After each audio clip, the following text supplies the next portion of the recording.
Alright. Welcome back to the Forest Brothers podcast. It's your boy Mutsa Chris Don back in the cut, joined with my two brothers, Mangoro and Samson. What's goody, brothers? It's good to be back in the pod, man. You know, last I was missing last week on the last live, but I'm back with full force, and very excited for this episode as we're doing the match day 9 roundup of the games that happened this past weekend. If you are an avid player of FPL, it must have been a horrible week for you, as it was for me. You know, I had the unfortunate mistake of selling Mickey Van der Ven, and what did he do? He pulls a 23-pointer, and a lot of other mistakes that I made. Bringing in Rich James. I thought he would have a clean sheet against Sunderland. Didn't do anything.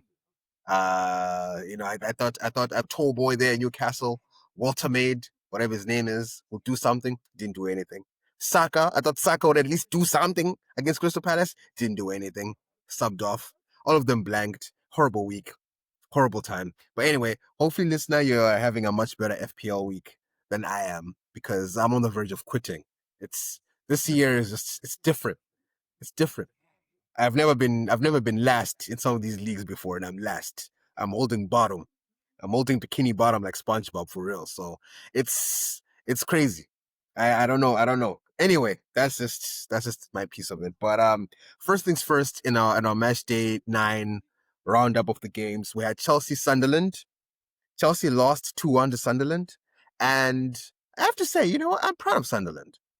They've really impressed me this season. Like, they're such a good team. They're well run, well trained. Again, I still call Job Bellingham an idiot for leaving this team. And look at what he's suffering there in Germany now. Stupid look. Like, they were so dumb. I don't know what he was thinking. Like, for me, if I'm like, Job, you could be in the Premier League right now. Sunderland are what, third? Fourth? Actually, they're fourth in the Premier League right now. So I'm like, you could be sitting fourth, my brother. You could have been sitting fourth. I think they're actually third. They could be third. Oh, wait, let me see. Because I think Spurs is third, and then Sunderland is fourth. Yeah, we're killing them with goal difference. So, yeah. So they're fourth. So you see, they're killing it in the Premier League. Like, good on them. Job, what are you doing? You're fighting. You're crying for minutes in Germany. Your parents are getting a divorce because you're fighting for minutes in Germany. It's nuts. Anyway, allegedly. Let me throw that out there. Allegedly.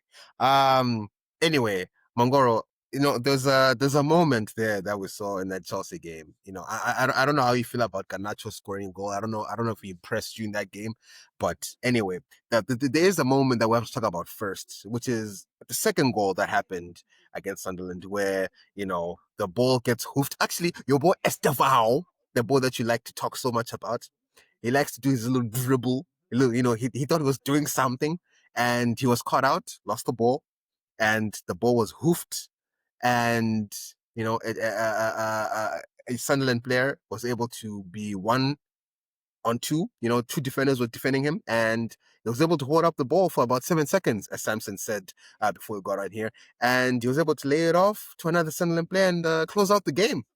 And I was shocked. I believe the Chelsea defenders were Tosin and Chaloba, your 2 favorite players as well, Mangoro. So you have a lot to answer for here, because I'm confused. I don't even think Sunday League defenders do that, you know. But clearly something is amiss there, Chelsea. And now Chelsea is sitting 9th in the Premier League table. So Mangoro, let me chuck it to you. What kind of defending was that? Please explain to the listeners.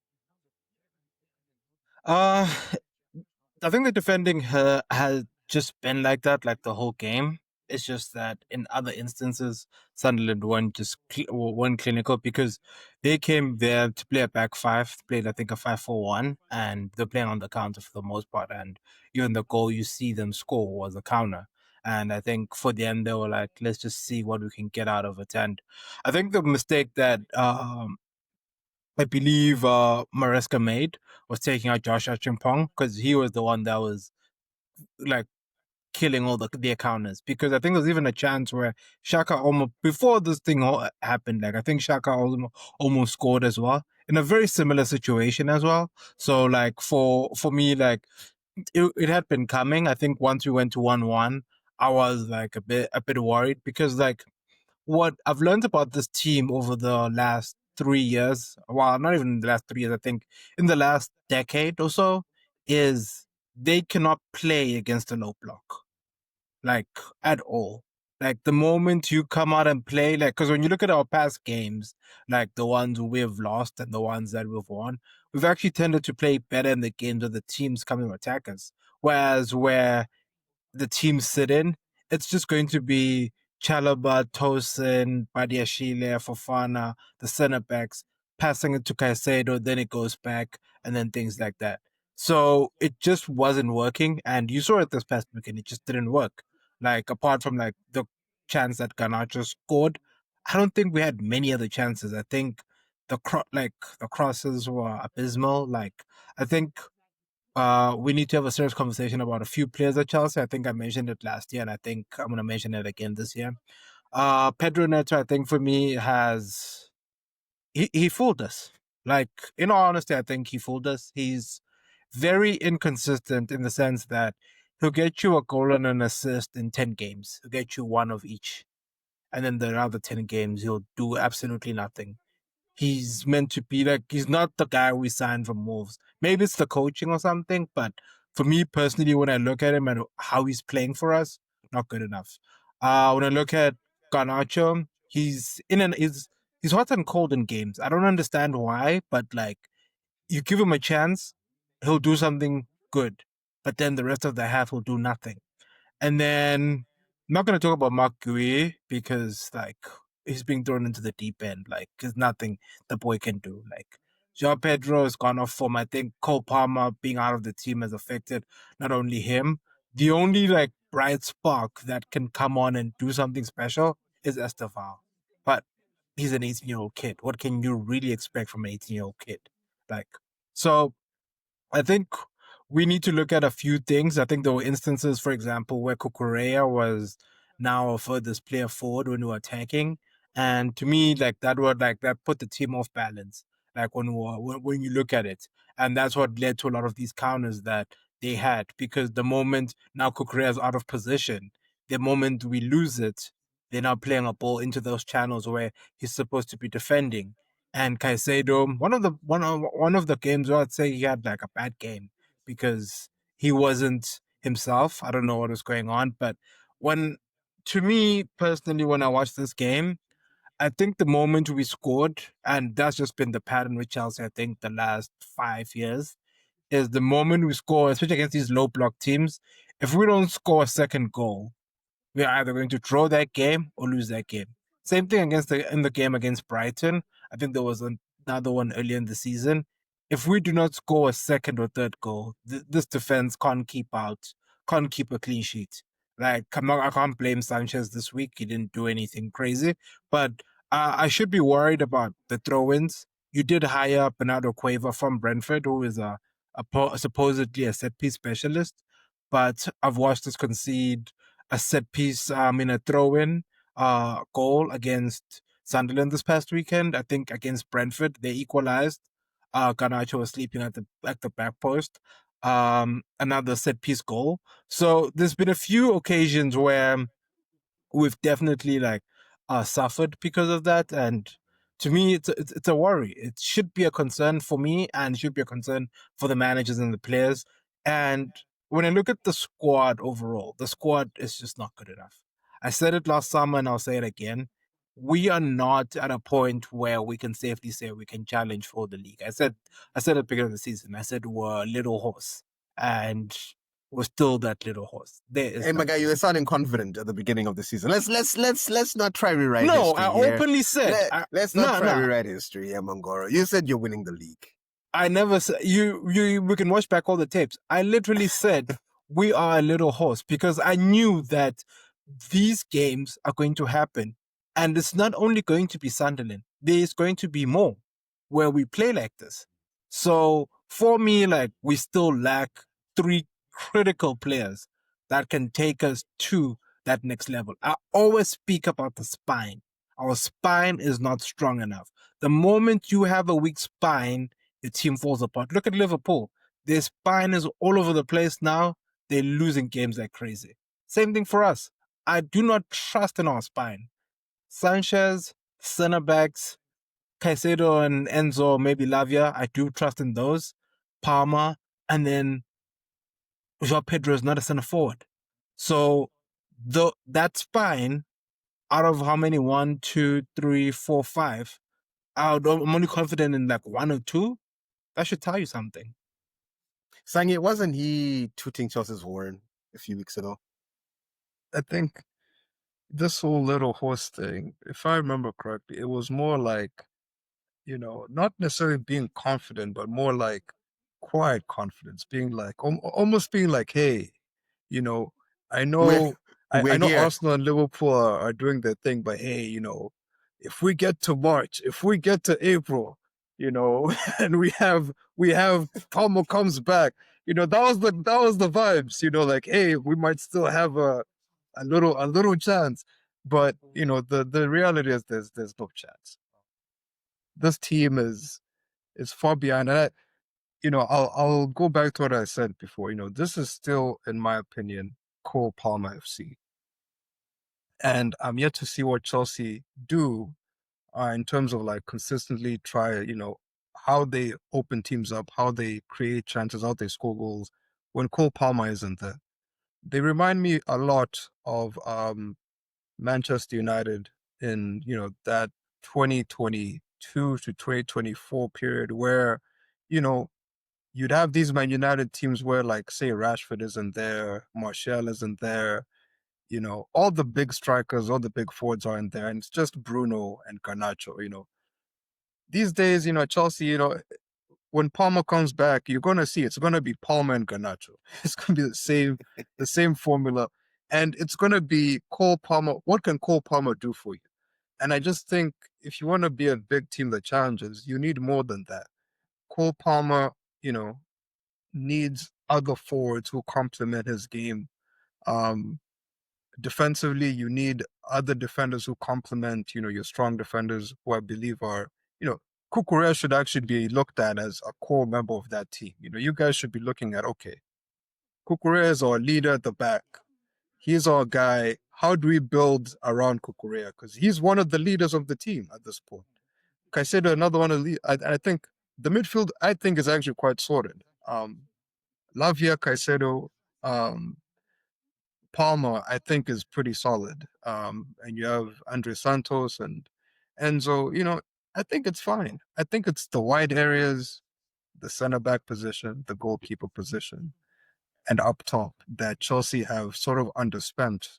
And I don't know why, because the whole summer, there were good center backs available that Chelsea could have signed. Um, and in fact, the whole time, the manager was asking for center backs, and there was no movement. Mike Maignan, who we mentioned a lot of times, was available. Um, Up top, obviously, you went for Delap and Joao Pedro. For years, for the last 2 years, it feels like Chelsea fans have been talking about Osimhen. Like, what would your team look like with Osimhen instead of Joao Pedro and Liam Delap?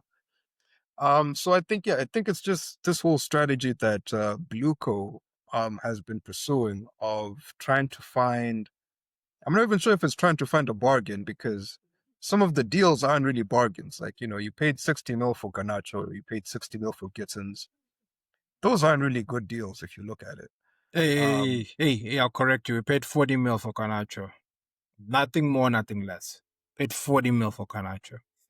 Okay, fine, 40 mil for Garnacho, 60 mil for Gittins. Like, these are still not good deals. Like, it's still, you'd still expect a little bit more for that kind of money that you're putting out there. So, and how much did what's the name, Buonanotte cost? Was it 30 mil? No. We didn't sign Bonato. He's on loan. He's on Relax. loan. We Okay, did not spend any. Well, I would have rioted if we spent money on that criminal. right. Okay, so again, this is my issue. Like, I don't think the business that was being done greatly improved the team. I think it was like smart business, like you guys are doing your financial, accounting gymnastics, your creative accounting. I don't know what purpose it solves. It does, like maybe it's like a bet on Gittins and Garnacho recapturing their values and you sell them for more. I don't know. I don't know what the strategy is. I know there's another striker coming, Emega, right? He's coming in January. Yeah, it's from Strasbourg. Again, I'm not sure what the strategy is because you essentially have three strikers who are kind of the same. They're and Joao Pedro being the oldest, but like not really that clinical. But it's like these raw, like not really finished kind of products that may get some goals, may not get some goals. The wingers, raw, you know, can have games where they have goals and assists, but they also have games where they're just bad. Like, I don't get the point. Like, why have a team of like sort of good players? Like okay players. Like why have a whole team of these guys? Because that's where you're gonna end up just finishing in that 10th to 6th position yearly because these guys, unless they all take a jump at the same time, which is possible, but it feels like Chelsea's taking a bet every season at this point. Like we're betting these guys are going to be good, but we don't actually know, and there's no evidence to suggest that they'll be good.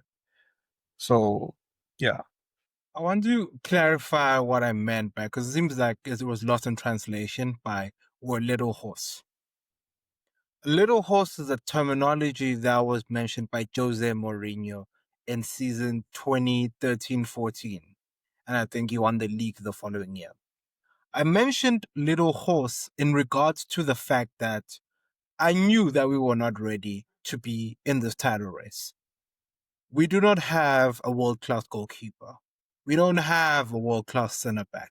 We don't have a lights-out striker. Look at the teams that have won the Premier League in the last however many years. Klopp, he went far and he thought he was going to win the league with Karius. And we saw how that panned out. What did he do? He replaced Karius with Alisson. Secondly, he saw that Klavan and Lovren and all the brothers he was playing were not going to win him anything. He spent the big bucks. He brought in Van Dijk at the time. Same thing up front. He built a system. Funny, he didn't have like an out-and-out striker, but like he built a system. Look at Pep. He came in, he said, look at this team. I'm going to start off with the team that was given to him. He brought in Claudio Bravo. What did he do? Quickly realized Claudio Bravo is not good enough. Took him out, brought in Edison, brought in Ruben Diaz, and then he brought in Holland. So now you can start to see the teams that are actually doing something in terms of like when you understand the next level you want to get to. Same thing with Arteta now. Like he understood Ramsdale won't win him the league. He brought in Raya. He looked at his centre backs. He was like, I need a lights out centre back. He brought in Saliba. The midfield is sorted. The midfield last season was weak. Like Partey did a good job, but did he elevate Arsenal to where they are today? Zubimendi came in, tightened up everything. Didn't have a strike, he had Havertz. And Jesus, who's always injured. He brought in Gyökeres. Fine, he's not scoring, but he brought him in. So you can now start to see a lot of things that when you're ready to challenge, you build a strong spine. Even the glory years of Spurs, which to them was getting close, they had back to front, the spine was strong. So that's why I'm saying like we're not ready, because when you look at our spine could be Jorgensen or Robert Sanchez. And to me, that is mid-table kind of vibes. Okay. Well, listen, I'm happy to see how you brothers are currently doing. This brings joy in my little heart. I enjoy seeing you guys bring the little horse, and I enjoy Spurs being ahead of Chelsea in the Premier League. Brings me so much delight. I feel delighted right now. I feel very, very delighted. And I have to say that I'm still, again, proud of Sunderland. I don't want to take anything away from those brothers. They've been cooking all season long. People said, oh, they're just going to be like a one hit, like the first game. Yeah, first, second game. Sure. But they've actually stuck with the momentum. They're fourth now. Good for them. I hope they can keep it up. Granit Xhaka seems to be holding that team really tight. They've got a decent striker up there. They seem to understand each other well. They're carrying the momentum from the championship. So, you know what? They could end up being in the Premier League for a couple of years, a few years if they keep it up. So, I'm really proud of the boys. I'm really proud of the boys. And a couple of boys that I'm actually ashamed to say I'm a little proud of are the United boys. We on this podcast, we do have to give credit where it's due. United finally won back-to-back games last week, and now they've won their third game of the Premier League in a row. This is something that I'm sure brings a big smile to the boy Amarim's face, because let's be honest, if just 3 weeks ago, maybe even a month ago, we actually thought his last game would be against Liverpool. I remember if it was Liverpool or Brighton, where we said that's gonna be this guy's last game. I think it was actually Liverpool. That one, like, you know what? We're not gonna talk about United until Amarim is fired, and we thought Liverpool would be the final nail in the coffin. Well, he's still here, and he actually beat Liverpool. He actually beat Brighton, and Brighton have been United's boogeyman for years. So the fact that the boys are starting to come back to life. Cunha's he's firing on all cylinders. Buemo and Ahmad finally figured out their partnership. They seem to now be working well together. I don't know how they're going to handle AFCON when both those brothers leave, but it's going to be interesting. So, Casemiro, a goal and an assist. Crazy stuff. Crazy stuff. So, I don't know what's happening now. They're Man United. They're actually now I believe sixth in the Premier League, if I'm not mistaken. So the sixth in the Premier League. I'm shocked. I was shocked because at some point there they were sitting in fourth before Spurs won their game. We're always gonna be ahead of them. That's obvious. But I was happy. I was happy for United. I was like, you know what? Yeah, okay. So anyways, what is Amarim doing right? What Samson? Maybe I can start with you. Like, what is it finally going right at United, or is it more of 3 lucky breaks, or are we finally now seeing Amarim's ideas take a stronghold, or maybe the fact that management came out and said, you know what, we don't care. We're gonna give this guy 3 years. We're backing him, and maybe that finally made him relax. And it's like, you know what? Okay, let me take my time. Let me keep going. It's gonna work out. And now we're seeing the results of that. Or is it too soon? Because the unfortunate tragedy of this season is we've seen a lot of fluctuations. At some point, just last week or 2 weeks ago, Liverpool, it's a shoo-in. It's theirs to lose. Now Liverpool are sitting where? Like, now Liverpool are 7th. United is even above Liverpool. I hope you're hearing that, Liverpool fans. Manchester United is above you in the Premier League. That is disgusting. I can't say that for my team, but that is disgusting, Liverpool. Anyway, the fact now is Liverpool have lost 4 games in a row. They're sitting 7th. Arsenal are now the top dog, right? Now everyone's saying it's Arsenal's to lose. They're sitting pretty at 22 points. You guys are what? 5 points ahead of second, which is Bournemouth. So sitting well. Arsenal's doing well, and I don't know how things are gonna shape up or change in the next few weeks. Anyway, but we've seen fluctuations in teams and form. So I don't know what exactly is happening right now. But anyway, so Samson, is this Amarim's vision finally seeing fruition, or is this just lucky a lucky tide for the United chaps?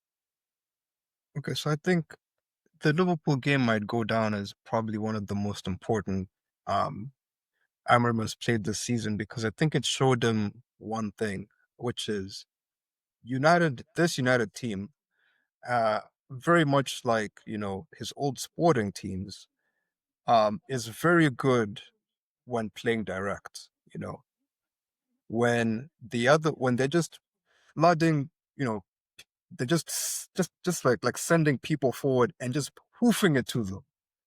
This team is very good because their forwards the forwards that they did sign, Cunha, Buemo, Ahmad, those are the people who are going to be flying forward. They are very good at bringing the ball down and just attacking and running directly. And of course, you have a player like Sesko who's going to make those runs in behind as well. And we saw against Liverpool that worked really well because, yes, if a team is like trying to press you high and you just go long and you send people forward, they might win the first ball, but if you have enough players, you can win the second ball, which is what United have been doing against Liverpool and Brighton. Because both those teams do try to press, high. They do try to maintain possession and play an expansive game. So I think it's kind of worked to their advantage these past two games. The challenge is now, the next run of games that they have, is going to be the true test because I don't think he's going to be able to play the same way against these teams. He's going to play Nottingham Forest away, Tottenham away, Everton at home, Crystal Palace away, West Ham at home, Wolves away, and finally Bournemouth at home, which might be a bit more expensive. All those teams, including Spurs, I'm including Spurs in this, all those teams are very good at shutting down space and keeping things tight. Spurs under Thomas Frank, I know it sounds crazy, but yes, those they will there will be times in that game Spurs will be parking the bus, and Mutsa knows it. They will do it, and they will also attack United on set pieces. So I think that will be the real challenge for them. I'm not sure whether it's gonna last, but what I do know is that Liverpool game did give them a renewed sense of belief. I think it showed the players that, hey, maybe we are good enough to do something. Maybe we are good enough to finish in the top four and get into Europe. Because, if we're being honest, that should be United's ultimate goal. Like if they get top four and they get into the Champions League, that is everything. That means more than anything because this project that they're on, let's not forget, let's not, what's happened over the past year, right? They're not in Europe and they had to lay off workers because they were struggling to keep up with costs. Like these men need Europe. They need that injection of money in order to keep building. And I say they need it because, again, they spent heavily in the summer. And they weren't even able to sign everyone that they wanted to sign. They still wanted to sign a defensive midfielder. They still wanted to sign a goalkeeper. Actually, no, they did sign a goalkeeper. They still wanted to sign a center back, I believe.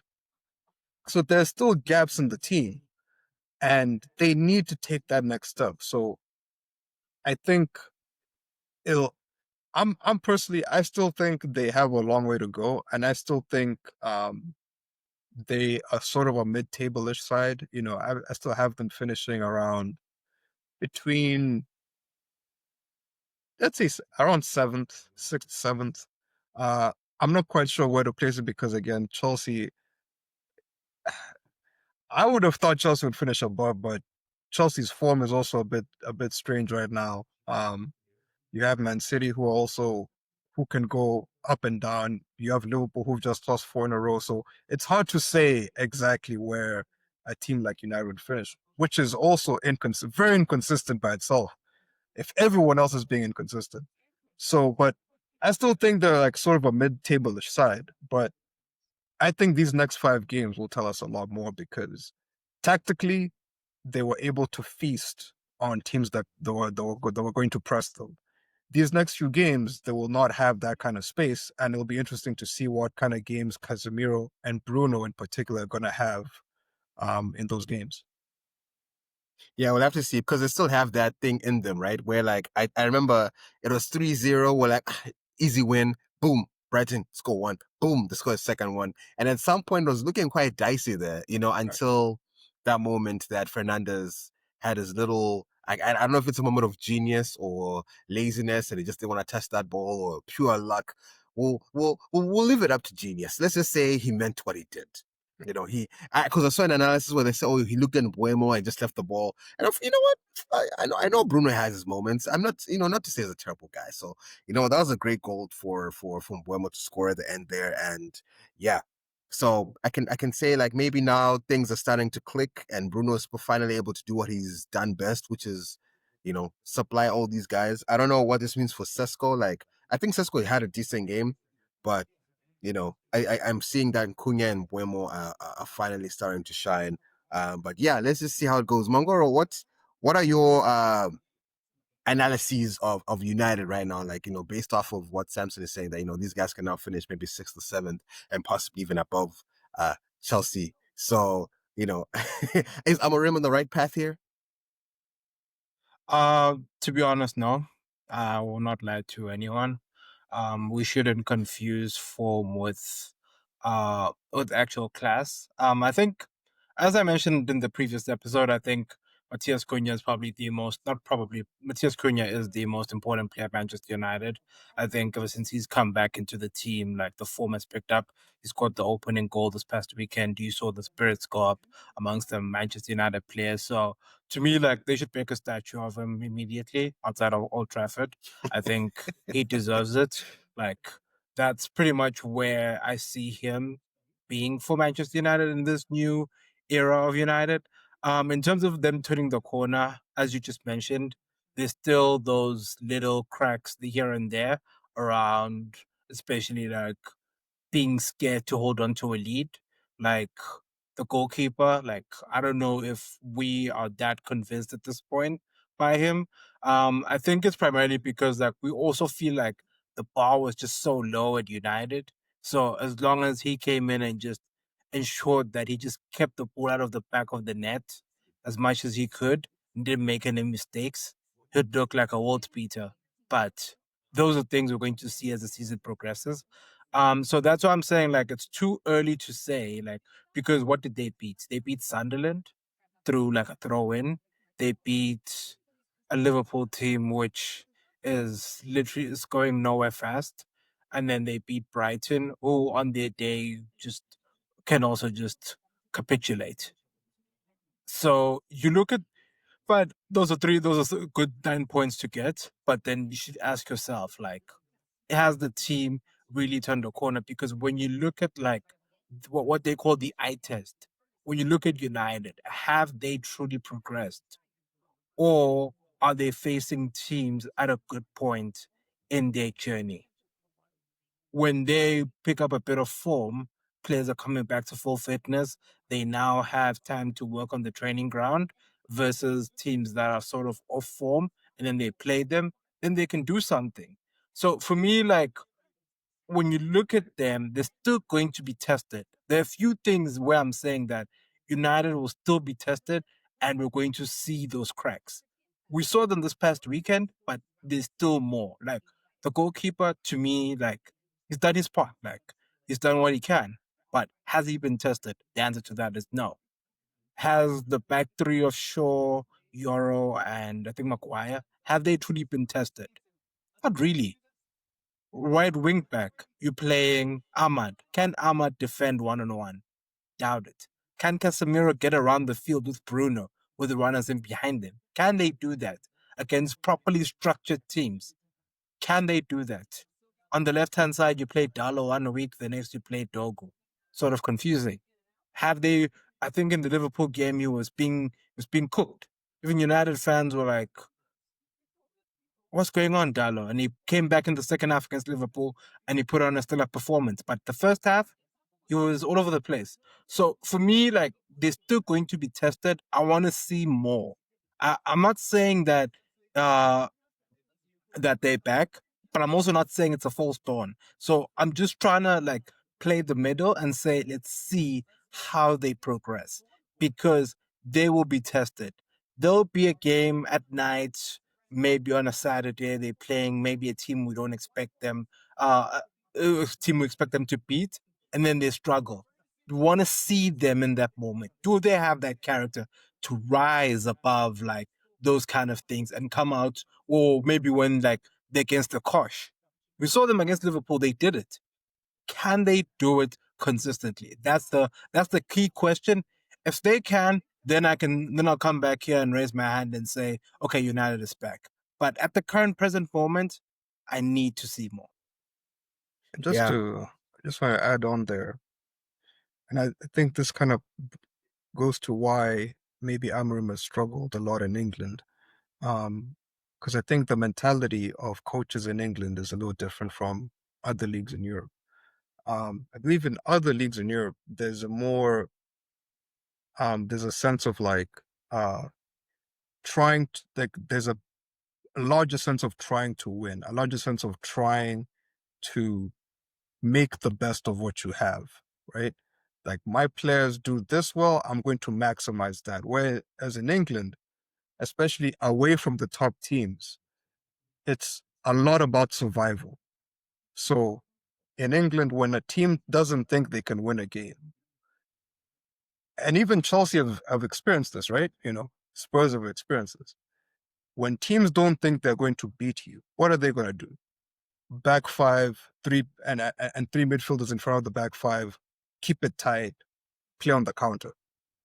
So Manchester United for the past 2 months has been looked at as food. Teams have rocked up to play Manchester United thinking, we're going to press them, we're going to attack them, we're going to go at them. But, wait, what the business Manchester United have done in the summer, they can counteract that. Last season, they couldn't do it, right? Last season, they didn't have the personnel to really cope with other teams holding the ball, other teams trying to do something. This year, they do. They can boot it up to Mbuemo, Cunha, Ahmad, and those guys can do something one-on-one and kill a game. This season, that's what I'm saying. These next 5 games are important. When Nottingham Forest, with the man Nuno, when they sit back, put their back five back there, Sean and Dyche. they don't give anything away. Oh, Sean Sean- Dyche, even it's Sean Sean Dyche. Dyche now. Forgot about that. When a bank of 2, which is his favorite thing, when he puts his bank of 2 back there, and he says we're giving nothing away, what's going to happen? When Spurs flood the midfield with 3 DMs and 2 wingers, 1 really wingers, and a striker who's not really a striker, just kill the game centrally, what are they going to do? That's what I'm waiting for. That's what I think Amorim hasn't been prepared for coming in England, because in Portugal, I feel like he was always up against teams that were gonna try and challenge him. That's why you see all these clips of Gyökeres in the Portuguese League just running free, running riots. Like, guys are pressing them over there. Guys are, there's space in behind.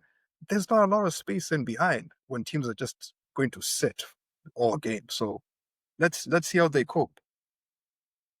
Yeah, no, for sure. Let's do see how they do it. And I think it's really a saving grace for United, the fact that they don't play any midweek games. I know they hate the fact that they're in Europe right now, but I think it's actually the thing that's helping them a lot, because all these other guys are cooked because they have so many games to play. United don't have anything during the week.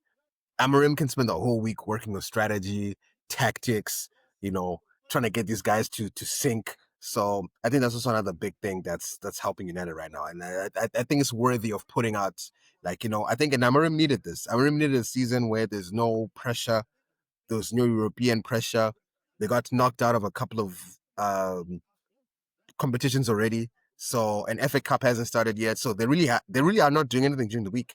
They really ain't doing nothing. So I think that's also really helping them. So let's just see what happens if they can keep up the momentum. Obviously, they're gonna lose against Spurs. Let me just put that in there. It's they are small boys. They are small boys. But moving forward, in the roundup here, Liverpool did play Brentford, and we have not seen. I don't we've seen everything when it comes to PG Mowell and how disgusting they are when they're trying to have Liverpool win games. But that Brentford game, it was disgusting. It was a disgusting attempt by PG Mowell to make sure that Liverpool win that game. From the first half, the amount of added time that was put on for that. I think they played what, an extra 7-8 minutes for the first half, like for extra time, and Liverpool scored in that extra time. And I think they even I think well, how much? I think they had like what, 5 or 6 added on, and they played an extra 2 minutes on top of that, which is the extra 2 that Liverpool scored in the first half, and then obviously at the end again 7 minutes, and Liverpool played an extra 3 minutes on top of that, just to make sure. And I know that the rule has been implemented already about goalkeepers holding onto the ball, and a corner can come from that. We hadn't seen that in a while, but in this game, as soon as there was a chance to blow that whistle and give that corner, they took it. They were like, "Listen, Liverpool, please, we've done everything. Take it." And those guys couldn't do it. Those guys couldn't do it. Salah is finished. Salah is washed. Verts, I don't even know. Did Verts even play in that game? I don't think I saw him. He played? Damn. 83 minutes. He played 83 minutes? Wow. He's 00 what now? 0021? I don't even know what he is now. I mean, he got his assists in the Champions League, so he played that German team, and he got his GAs. I mean, in the Premier League. Well, he would have been 13, I believe. 0013, if he didn't get those assists in the Champions League. Wait, does the Champions League reset the spy code? Does it really? I mean, I guess it's like people play like fast and loose with the rules. Like some days Capital One, I mean, is a Carabao. Some days it counts, some days it doesn't. Some days you see all counts, some days it does. So I don't know. It just depends on the narrative you're trying to tell at the end of the day. Yeah, it's like Liverpool fans will say it counts. You as a hater will say it doesn't count. It's 0010 or whatever it is. So. Hey, I mean, listen, and I mean, Isak still has to do a lot as well. He hasn't really shown his best self. So anyway, they really tried everything to win, like to at least draw against that Brentford side. They really tried, and it just wasn't working. And Van Dijk, again, a disgusting showing. I just shouting at Kirkes the entire time. Honestly, I don't even see any leadership from Van Dijk these days. Like, he's either barking at Konate or he's barking at Kirkes. Like, I don't think I've seen any sort of like, guys, let's get it together. Let's do this thing from Van Dijk. I haven't seen it. I don't know if he's just gotten tired, if it is just age catching up with him.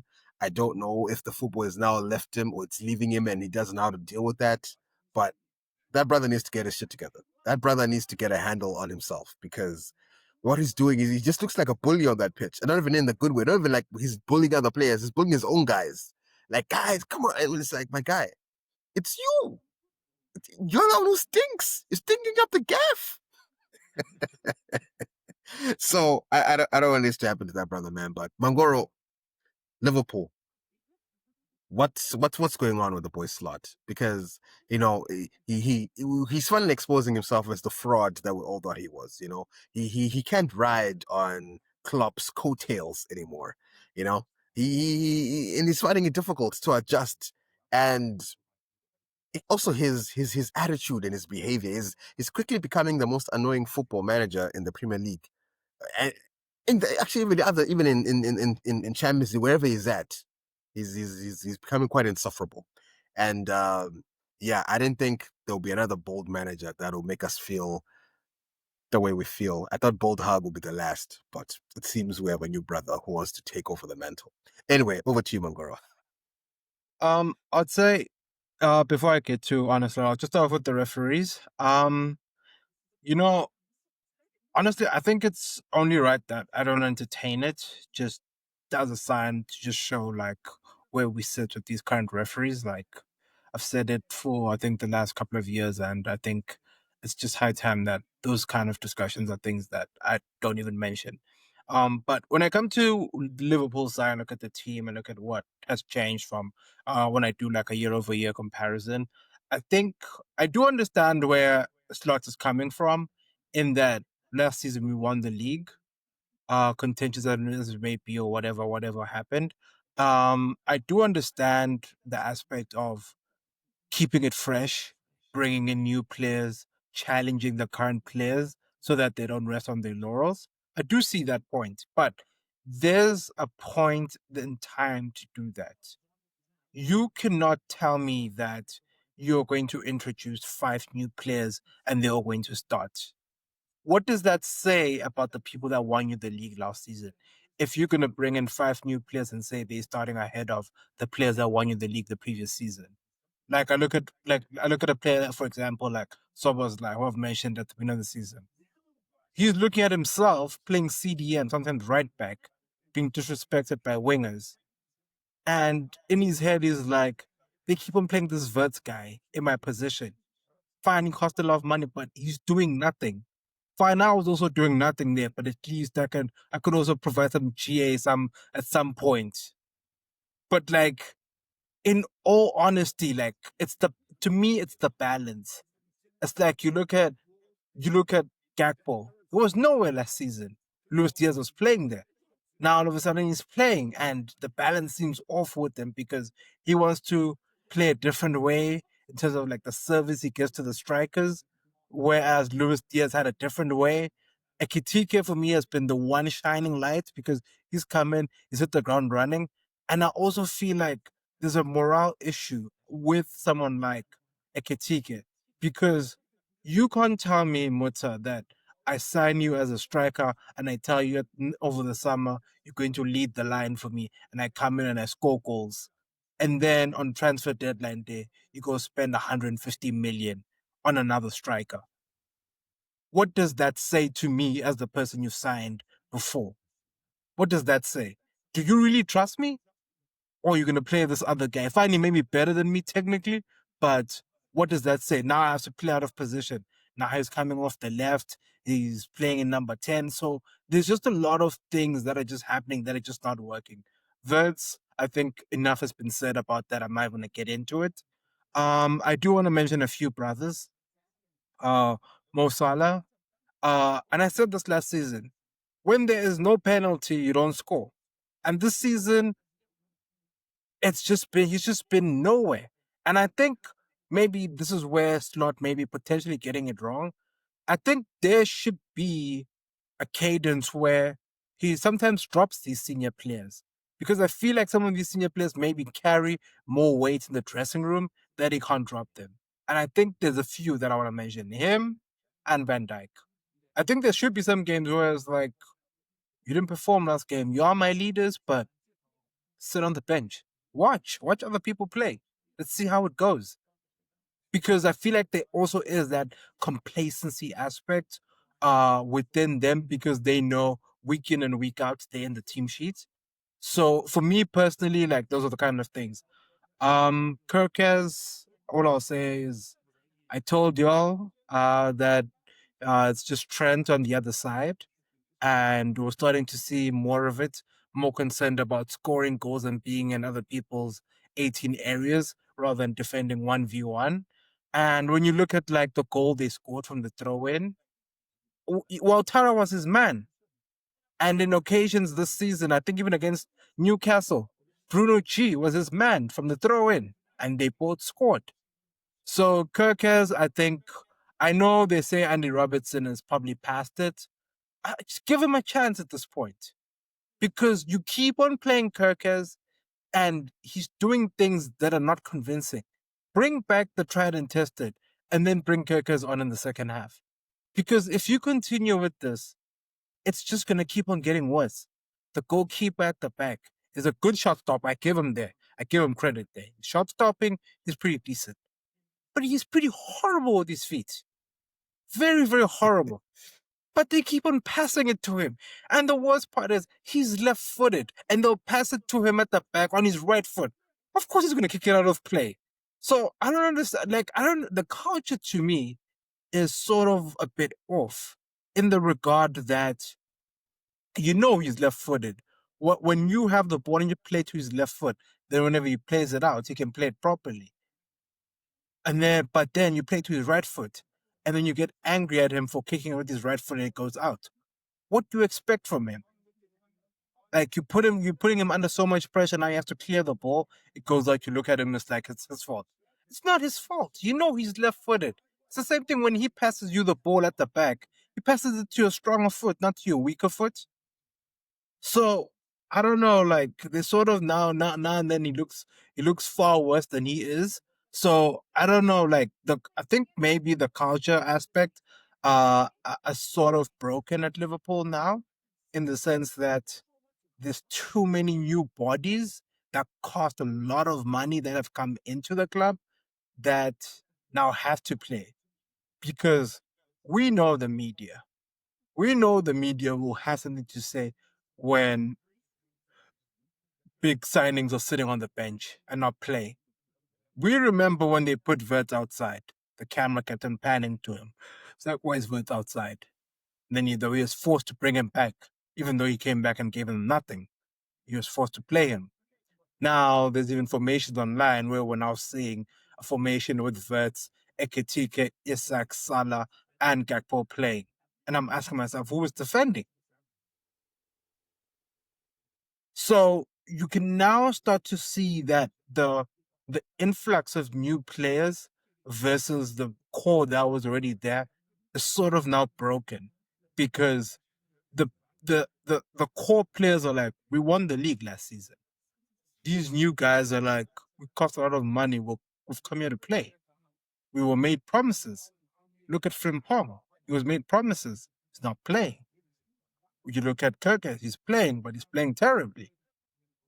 So it just goes to show that trying to enforce too much change at one time could have a detrimental impact to the team. So it's too much greed. Liverpool are too greedy.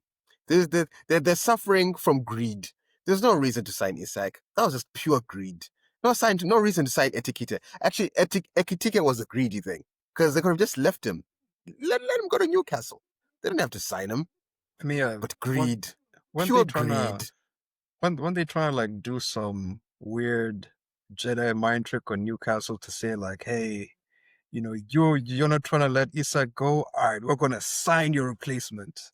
You know, trying to bully them somehow, and then like now look at them. You know, but yeah, I think this Liverpool transfer window. You know, I've spoken negatively about Manchester United recruitment, Chelsea's recruitment. Um, even Spurs a little bit. I thought Spurs kind of didn't, you know, finish the job. But all these teams, like, they can't really compare to Liverpool, because the amount of money Liverpool had to spend, it was just astronomical. Like, we're talking about breaking the British transfer record twice in the same window. Like, in 2025, this is not 2000, this is 2025. The record was 125 million. They broke it twice. So I don't know how you mess up a window like that and end up with a team that is so unbalanced, because, you know, fine, we talk about Manchester United not finishing the job. You know, you still had a midfielder to sign, a centre back to sign. Chelsea not signing players that are good enough. Liverpool, how do you sign players who are just not compatible? How do you sign two strikers who are going to start? You know, like, you're signing two strikers. Okay, fine. They can play together, right? You can play two strikers. But then you play someone who's primarily played as a second striker his whole career. So essentially, you've signed three strikers. Because Wirtz, again, you go look at his time at Bayer Leverkusen. He was an attacking midfielder, but he played so high up. He was like a second striker. Like, he played like he was a forward. He played some games as striker. So you've essentially signed three strikers who all want to play in the same. Yes, and who want to be in the same area of the field, and they all have to start the game. I don't get why you would do that. So it's kind of been like just purely self-inflicted, because this team was, in my opinion, well set up to, you know, like to challenge again. Because yes, I didn't think Mo Salah was going to have the same kind of season.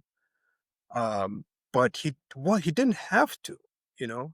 if Mo Salah gave you, 10 goals and 10 assists this season, and Ekitike, because you've signed a striker now. You didn't have a striker before, a real one. Now you have a real striker. Ekitike gives you 20, Verts gives you 10, because, he's playing the right position, and the team is balanced. Like, that could have worked. You spend some more money in defensive midfield. You spend some more money at the back. You sign Gehi. It could have worked. It could have been fine. But Isak for 150 million, again, that could have been 350 million players. But you signed one guy for 150 million, one guy who's injury prone, by the way. I don't get it. I don't get why they did this. I'm glad that they did it. I'm happy because it means that the next couple of years is gonna we're not gonna have to worry about Liverpool as much. Because you talk about getting themselves out of this situation. These are guys who, how do you balance the team without, like selling someone? Mango talked about trying to bench Mo Salah. Forget about form. Mo Salah might need to eat bench just so the other guys can play, just so like it makes sense tactically. He might have to go away. He might have to go to Saudi, right? Van Dijk might have to leave just so the wages just look better, in a year or two. Like, these are changes that might just have to happen. So I don't know. I don't know why they would put themselves in this box. But it's great for the league. Great for us, and I appreciate it. And who's the other guy you're speaking of? Zoboslai, in that midfield. I think he's probably been the only solid player, which is a shame because he gets moved around so much. But this is the result, and why the chemistry in the team is probably broken. You go from this culture of hard work, family environment, and all of a sudden you sign Galacticos. You start moving like Real Madrid.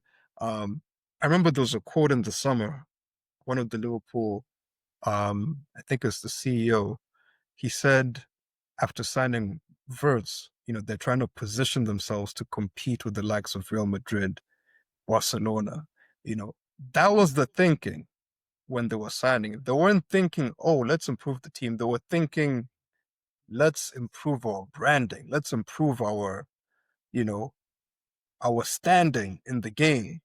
So, this is what you get. That greed you're talking about, Mutsa, like, I believe that's, that's what really motivated this thing, and it's what really drove it. And now you have to suffer for it, because the players who you signed when you weren't greedy, the players who believed in the culture of Liverpool, are now just looking around like, man, like what is this?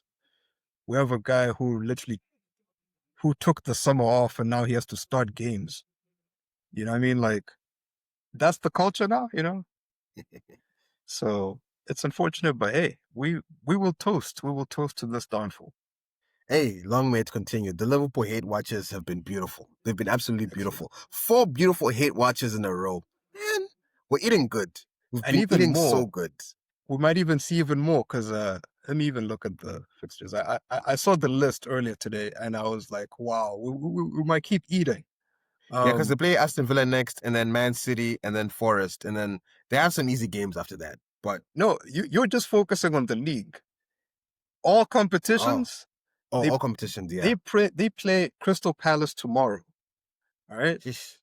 Aston Villa at the weekend, Real Madrid after that, Man City, then Nottingham Forest and PSV. They evens out a little bit, but these next 4 games, my brother,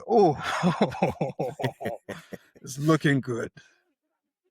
Yeah, yeah. And Crystal Palace are now their boogeyman, so it's peak. It is peak.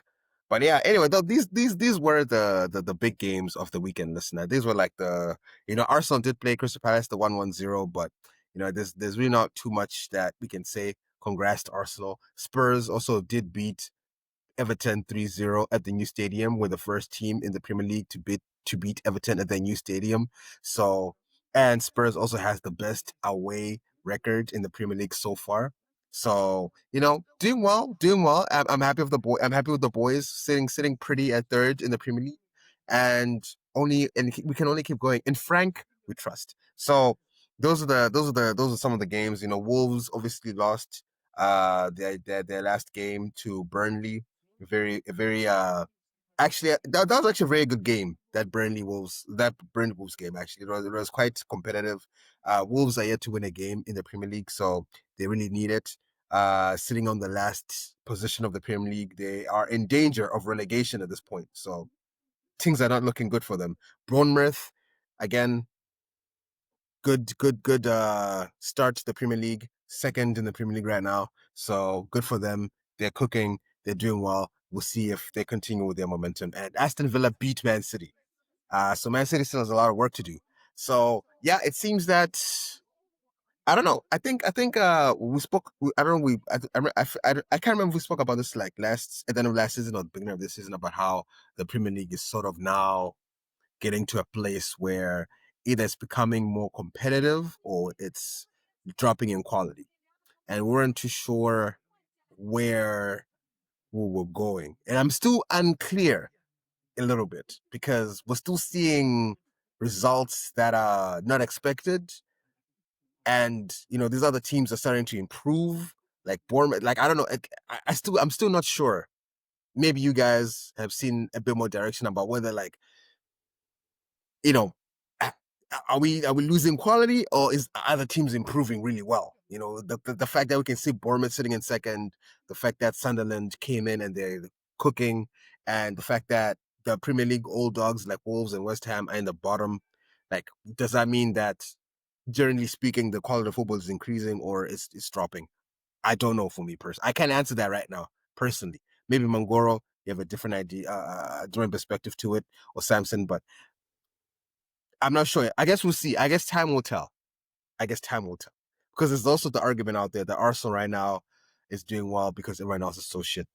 There's also the argument being pointed out. That's what people are saying. Like, Arsenal is your chance because everyone else is terrible. Which is the same reason that Liverpool was given last season. Like, oh, we only won because everyone else was so terrible. So now I guess it's Arsenal's turn to profit off of everybody's so terrible. Again, I don't know if everybody's just terrible or the quality is just better. Yeah, I'll tell you go ahead. I'll tell you for free. The quality is terrible. Like, the quality has gone down. I'll give you a few case studies. When you look at the Premier League, you look at the top, let's just say top 6. You look at the teams that sit there, which should be expected to be in the top 6. Yeah, Arsenal and City, I'd agree, should be in the top 6. Let's look at Bournemouth. Bournemouth sold the entire back 4, apart from Senesi and their keeper. And that's where they are. Like, they lost so many players and they've had to fill out Diakite and all these other new guys. Like, the quality has gone down there. Like, if that's a team that can lose so many players and still sit there, what does that say about the other teams? You look at Spurs. Spurs were resting comfortably last season in 17th place for a good consecutive part of the season. Now they're sitting there. You look at Sunderland. They just came out from the championship with Shaka and Mukieles and all of these random Brian Bobbies and all of these random guys. They're sitting in the top 4. Teams you shouldn't expect. So you can see that the quality has gone down. When I look at the score, and I was watching the Aston Villa Man City game this past weekend, I noticed that City in itself, as much as we can pick them up and say they could potentially challenge, the team is sort of not balanced. I don't think Pep has ever built a team that looks the way City currently looks. That team in itself just does not look good. Like, the defense, the balance is off. Fine, Donnarumma is a good shot stopper, but he's just not a Pep kind of keeper. He's not a ball-playing keeper. The defense has been all over the place. The midfield, when Rodri's not there, I don't think Nico Gonzalez can do it. Fine, Doku has picked up. But like when you look at the other players that they have, they don't have like that De Bruyne-esque kind of player. Mamouche is not that. Foden is not. He's showing us his true colors, as I always tell you, Mota. And then you look at Holland. It's a Holland team basically. Without Holland, like actually, even when I think about it, like right now, if Holland were to go out, who plays up front? Alvarez is not there. Jesus is not there. Who would they play up front?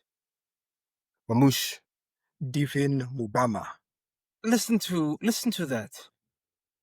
So the teams in itself, that's why I say the quality has gone down the drain in terms of like the players that we have. You look at Chelsea, they play Robert Sanchez in goal. That's their first choice goalkeeper in the season. Robert Sanchez, Brighton's number 3. You look at teams like United, they still play Casemiro 5 years from the time they signed him. They're still playing him as a week in and week out. They're playing him. So to me, the quality has gone down, like in terms of like the players that we're now saying are the be all and end all. Like even now, when you look at some of the prices, 55 million for Wissa. Like, in what world is Johan Wissa going for 55 million? Benjamin Tesco, like, how is he going to be 70 million or however much Manchester United paid? Because he didn't do anything special at Leipzig last season. Let's be frank. Like, he didn't do anything special. So to me, the quality has gone down. Like, as Samson mentioned earlier, 60 million on Jamie Gittins. Fine, he's a talent that's coming through, but like that much amount of money for him. So to me personally, like there's a lot of things happening. Arsenal did also spend 50 million on Noni Madueke. Like actual criminal business has been happening. Like if these are the players we're saying cost this amount of money, we should be worried about whatever we're watching in the Premier League. That's just my take. No, I will say, I think this goes back to what I was saying earlier with Amarim and the coaching styles in the Prem. Survival versus innovation, And I think I think Bournemouth are probably the best example for this because let's be honest, man. If when Bournemouth play Crystal Palace aren't going to play the same way they would play Chelsea or anyone in the traditional top 6. Like when you are part of that top 6, your name, just having that name, having that reputation will cause teams to play you a certain way, will cause teams to have a certain mentality to be like, you know what? Let's frustrate them. Let's slow the game down. Let's get to halftime at 0-0 and let's see what we can get from the game. So I think you have more games like that, right? And as Nkosi is pointing out, the quality of players coming into the league isn't De Bruyne, isn't, like a David Silva, like these inventive, world-class type of players. Like that's not who's coming in. People who are coming in are center backs, fullbacks, tall, lanky strikers. That's who's coming in. Those guys aren't gonna unlock a defense, in my opinion. Like they're going to like hammer their way through the defense. That's what they can do. So it's not gonna be pretty. It's not gonna be beautiful. But teams like Bournemouth are benefiting because they don't get that treatment. They don't have to break down teams that sit back in their box for 80 minutes. They actually get to play football. And luckily for Bournemouth, they have this player called Antoine Semenyo, who, Muta spoke about FPL. If you haven't been watching the games, just go see FPL. Go see how many points he's collecting per game. He is one of the premier attackers in this league simply because he's being allowed to be the premier attackers in this league. He's being allowed to go one-on-one. He's being allowed to go on the counter. He's being allowed to take people on. Saka is not being allowed to do that. Even Kudus is not being allowed to do that. Even people like the Gittins and Garnacho are facing, double teams. Like, it's insane. So I think there's two things going on, and I think it comes from the coaching. Coaches want to survive, they want to get by, they want to stay in a job. But like of course he's saying, the Prem isn't really attracting or investing in that game-changing player as much as it used to, because again the priorities have shifted. So Yeah, it's actually a very crazy shift. I mean, someone might have to write a paper on when we saw that happen, where like we're not gonna see a player like Cristiano Ronaldo anymore come into the Premier League, right? Like that player most likely would choose to go play in Spain first, or choose to go play in Europe, like Port or like Portugal. Maybe some like, but Premier League, like you're a young talent with like, you won't see an Endrick. Like I don't think Endrick will come like when he was bursting off the scene. Like he's not gonna come to the Premier League. Where is he gonna go? Who's he gonna play for? Who's gonna use him for the flair, for the entertainment? We don't have that pizzazz anymore. We don't have that. It's more like, hey, we need pragmatism here. Pass the ball. It's all about the stats. It's all about the hold the. I don't even know, man. It's very sterile now. It's quite sterile, and just it's all about the set pieces now. I blame Arteta. It's all about that's not on us. it's all about haram football now. It's not even about the beautiful game. It's yeah. Because I saw comments on Twitter saying watching Real Madrid and Barcelona go at it reminded me of what football is supposed to be. Just go out there and just show us who's better at kicking the ball, man. Just show us who's better at dribbling. Show us who's better at scoring passes. None of this haram. Let me do a long throw. Let's go at the set piece. Let's So I don't know. Someone needs to write a paper, because I don't know when the shift happened to the Premier League. Like I think it's been gradual, and I think it probably started with Pep, because I think Pep and Klopp, I think those two and their play styles, I think forced teams to start coaching differently. I can't tell you the exact year, but I know it's those two men for sure. Where if Yeah. it weren't for them, teams would be a lot more expansive and creative in how they try to attack, for sure. No, that's fair. That's fair. Yeah, I could see that. I could see the argument, but it's I feel like it's worth looking into. But anyway, listener, thank you so much for listening to the match day 9 roundup of all the big things that happened in the Premier League. Obviously this Champions League this week, and you might catch us on some lives. We'll see. Might surprise you with a few, depending on what's happening out there. So just make sure you keep your notifications on, and yeah, please let us know in the comments any other thoughts you may have on what the things that we discussed, or anything that happened in the Premier League so far. Like, we'd love to hear from you guys. Subscribe if you haven't subscribed yet, and yeah, we'll be catching you on the next episode, on the next live. So yeah, thank you, brothers Mangoro, Sangi, and listener. I believe we will catch you on the next episode. Peace out.